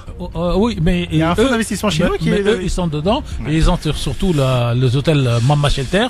Et Mama Shelter, c'est le prénom, Schilter, de l'arrière-grand-mère de la famille Trigano, en Allemagne. Bon, vous voyez, c'est magnifique, on apprend des choses. Alors, troisième question. Quelle politique exclut tout retour, justement, en politique? Farid, il a eu, je vois. Une épreuve. Fillon, quand même. Ah oui, Fillon. Alors, il était hier à la télé, évoquant une épreuve d'une violence inouïe, envers son épouse, Pénélope Fillon. Alors, deux choses, s'il n'avait pas accepté les costumes, la bataille aurait peut-être été différente, parce que moralement, il y a de la dimension de costume. Mais vous y croyez vraiment qu'il exclut tout retour en politique? Moi, j'ai l'impression que ça sonne comme quelqu'un qui a envie de revenir, non? Bah, faut jamais dire jamais en politique. Moi, je pense qu'il fait ça aussi. Et c'est un message c'est un message qu'il envoie au tribunal. Bien sûr. Payez-moi, condamnez-moi pour ce que j'ai fait, mais pas trop lourd, parce que de toutes les façons, je reviendrai pas pour refaire la même chose. Ce qui est intéressant, c'est que les langues commencent à se délier. Ouais. Avec Djouri qui a été arrêté en arrivant avant-hier. Djouri qui était à Londres. Djouri. Jawhari. Ahmed Jawhari. Alexandre. Ahmed. Son vrai prénom c'est Ahmed. Mais bon, ça c'est une autre salade, puisqu'il y a Chirac est décédé, donc maintenant il peut parler de Djouri en réalité. Bah, surtout que Sarko ne peut plus le défendre. Mais Sarko est pas tant que ça mêlé par rapport à Djouri. Mais enfin, juste par rapport à parce qu'on est en retard. Si tu viens par rapport à Fillon, ce qui est intéressant, c'est que en fait aujourd'hui maintenant tout le monde dit que la manière dont ça a été expédié, notamment judiciairement pendant la campagne électorale, est quelque chose d'assez exceptionnel, pour pas dire orienté. Alors moi j'ai lu dans un... Oui, mais là, des fois qu'on avance. Oui, dans une analyse, qu'en fait le fameux parquet financier venait juste s'installer et que la directrice savait qu'elle n'allait pas faire l'enfeu et elle voulait marquer un grand coup. Donc le premier venu, elle l'a abattu comme un arbre qui gêne la construction. Et qui est une ancienne collaboratrice de... Je sais pas. Sarko de Ségolène Royal. 2-1. Quatrième question. Quel syndicat a dénoncé des primes versées par la SNCF à des non-grévistes? Effectivement, c'est la CGT, pour le remercier de leur professionnalisme. Voilà, la CGT qui a dénoncé. En 5 secondes, la même CGT a demandé à ces ouvriers qui ont touché la prime qu'ils savaient un honneur de verser ces primes pour pouvoir donc payer les grévistes. Dernière question.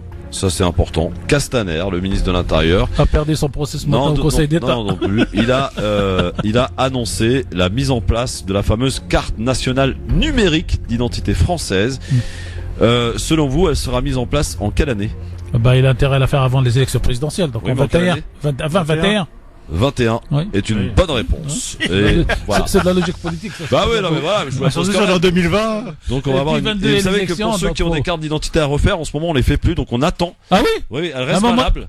Jusqu'en 2021. Moi, je pensais vous pourrez faire votre nouvelle carte numérique. Moi, sincèrement, je pensais aller la faire là d'ici. Ah bah non, c'est pas la peine. Voilà. Ouais, non, mais merci pour l'info, Christophe. Bah, je vous en prie, on est là pour ça. Revendication. Moi, je voudrais avoir pour le plaisir de rire les tableaux de notre ami Monsieur le maire depuis novembre. Oui, bah écoutez, vous ferez la demande à notre ami. J'ai fait 3 fois. Non, mais les tableaux.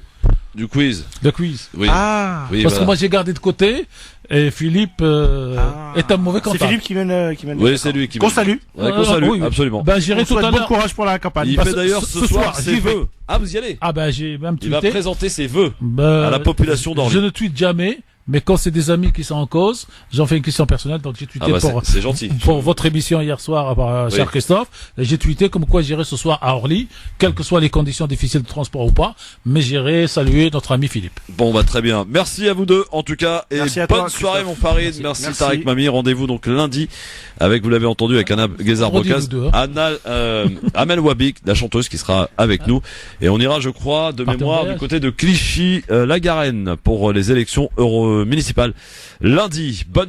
Bon week-end. Oh, juste pour dire au revoir l'Angleterre.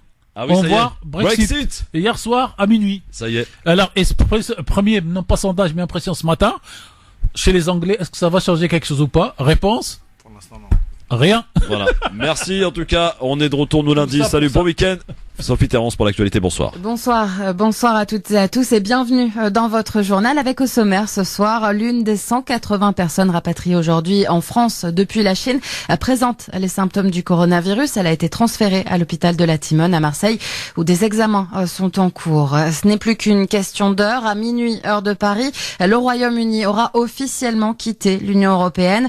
Entrée en vigueur du Brexit après des années de bras de fer. On verra ce qui attend les expatriés français. Puis enfin, la situation du mal logement s'aggrave-t-elle en France? On tentera de répondre à cette question après la publication du rapport de la Fondation Abbé Pierre.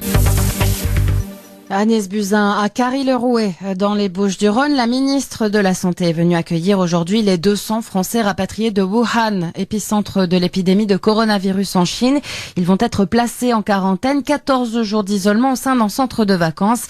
Pour le moment, aucun test n'a été effectué selon la ministre de la Santé. Écoutez. Il est prévu à partir de demain d'effectuer des tests, mais aujourd'hui, ce qui est recommandé, c'est de tester les gens lorsque des symptômes se déclarent. Donc s'il y a aujourd'hui une personne qui présente des symptômes, et il y en avait une dans l'avion, cette personne a été directement transférée à l'hôpital de la Timone et elle sera testée évidemment et nous aurons les résultats dans la journée. La ministre de la Santé Agnès Buzyn qui a indiqué qu'il n'y avait aucun risque pour la population de Carry-le-Rouet. Un point sur la situation est prévu ce soir à la mairie avec le préfet et des médecins. À l'étranger, 2 premiers cas de coronavirus ont été confirmés en Chine. Il s'agit de ressortissants chinois. 2 autres cas, les premiers, là encore, ont également été identifiés au Royaume-Uni. Le Royaume-Uni qui vit sa dernière journée au sein de l'Union européenne. À minuit, heure française, le Brexit sera officiellement mis en place. Un divorce dont il reste encore quelques détails à régler, notamment sur le plan économique. Des points qui seront discutés au moins jusqu'à la fin de l'année entre Londres et Bruxelles. En attendant, avec le Brexit, que va-t-il se passer pour les expatriés français? La situation ne risque-t-elle pas de se compliquer? Réponse avec Patrick Martin-Genier, enseignant à Sciences Po et spécialiste des questions européennes. C'est vrai qu'il va y avoir quelques difficultés parce que, en réalité, le gouvernement de Boris Johnson a décidé d'une politique migratoire très dure. Vous savez qu'il veut mettre en place une immigration à point, un permis à point, comme cela se passe en Australie. Ce qui veut dire qu'ils font la différence entre la main-d'œuvre qui serait qualifiée, hautement qualifiée, et les autres. Et cela peut avoir des difficultés. Des difficultés très pratiques, il faut dire également, parce que il faut remplir des imprimés par informatique, par Internet, pour obtenir le statut de résident permanent. Et la moindre erreur peut entraîner une incertitude et donc un refus d'admettre un citoyen français comme les autres citoyens de l'Union européenne au titre de résident permanent. Propos recueillis par Boris Karlamov. Retour en France, 4 millions de personnes n'ont pas de logement ou sont mal logées. C'est ce qui ressort du dernier rapport sur le mal logement publié par la Fondation Abbé Pierre. L'association de lutte contre le mal logement souligne aussi que le parc de logement est mal adapté aux personnes seules en nombre croissant. Alors peut-on dire que la situation s'aggrave en France? On écoute Christophe Robert, délégué général de la Fondation Abbé Pierre. Si on prend par exemple la question des personnes sans domicile, oui, c'est très préoccupant. Les 2 enquêtes de l'INSEE existantes montraient une augmentation de 50% du problème. On sait aussi que, par exemple, les personnes qui sont obligées d'être hébergées chez des tiers ou de se rabattre vers des solutions de mauvaise qualité de logement, dans les grandes villes en particulier, le phénomène s'accroît. Par contre, si on parle de la qualité des logements, pour ceux qui ont la chance d'en avoir un, on voit que en 20, 30, 40, 50 ans, le phénomène a évolué plutôt positivement. Donc tout dépend de quoi on parle, mais en tout cas on voit qu'il y a un noyau dur de mal logés très important, très conséquent, pour lequel on n'arrive pas à trouver une réponse. Christophe Robert, délégué général de la Fondation Abbé Pierre. Édouard Philippe en meeting au Havre ce soir, pas dans son costume de Premier ministre, mais dans celui de candidat au municipal. Le chef du gouvernement sera tête de liste dans cette ville qu'il connaît bien pour l'avoir dirigée entre 2010 et 2017. S'il est élu en mars prochain, pas question pour lui de quitter Matignon. Ce serait le maire actuel du Havre, Jean-Baptiste Gastine, qui assumerait l'intérim. Les municipales, c'est aussi le Conseil d'État qui suspend en partie la circulaire Castaner, un texte qui avait créé la polémique. Le ministre de l'Intérieur demandait au préfet de n'attribuer aucune couleur politique aux candidats et listes déclarées dans les communes de moins de 9000 habitants, ce qui représente près de 50% de la population française. On termine avec le sport. Il y a du foot ce soir, début de la 22e journée de Ligue 1. Rennes reçoit Nantes à 20h. 20h45. Le tennis et Dominic Thiem rejoint Novak Djokovic en finale de l'Open d'Australie. L'Autrichien a dominé cet après-midi l'Allemand Zverev, une victoire en 4-7. Voilà pour cette édition. Excellente soirée à tous.